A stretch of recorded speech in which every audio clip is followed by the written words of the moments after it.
वाटाणा बटाट्याची भाजी बनवायला जरी सोपी असली ना, तरी एखाद्याच्या हाताला चव खूप छान असते ना, तसंच झालं. मी सगळा तयारी करून ठेवली. फक्त सासूबाईंना म्हटलं, "तुमच्या हाताने बनवा." मग काय त्या पण तयार झाल्या.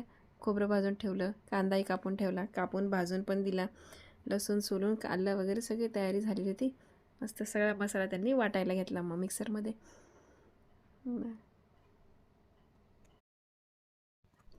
फक्त हीच नाही तर सगळ्याच भाज्या त्यांच्या हाताने खूपच छान होतात. मग त्यांनी केली सुरू. मिक्सरला गरका देऊन घ्यायचा एक, सगळा मसाला टाकून. घाई गडबडीत जरी एखादी भाजी केली तरीसुद्धा ती अतिशय उत्तम होते. खूपच छान होते भाजी. हो. मसाला वाटून तयार झाल्यानंतर नवीन कढई घेतली. त्यात मस्त 2-3 चमचे तेल टाकलं.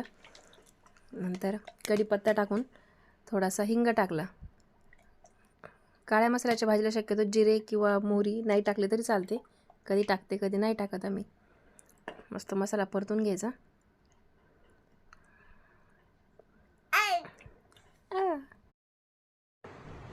हळद, काळा मसाला, घरची लाल तिखटाची पावडर आणि धने पावडर असं सगळं होतं ते मिक्स टाकलं मसाला सगळा आणि मस्त परतून घेतलं त्यांनी.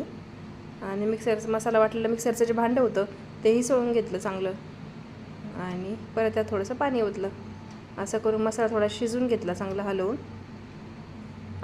बघा, चांगला मसाला परतून घेतला.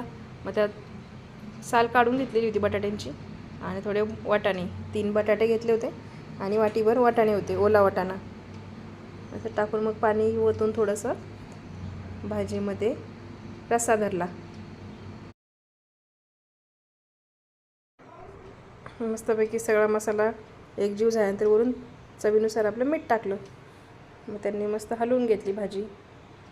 सगळं एकजीव झालं की भाजी शिजली का नाही आता बघतोय आम्ही, थांबा. भाजी शिजायला अजून वेळ होता. भाजी शिजल्यानंतर जेवढी छान वाटते ना, बघा आता भाजी शिजलेली चवीला पण एकदम सुंदर झाली भाजी. खूपच छान झाली. कशी वाटली भाजी नक्की सांगा. चॅनलला सबस्क्राईब करा. थँक्यू.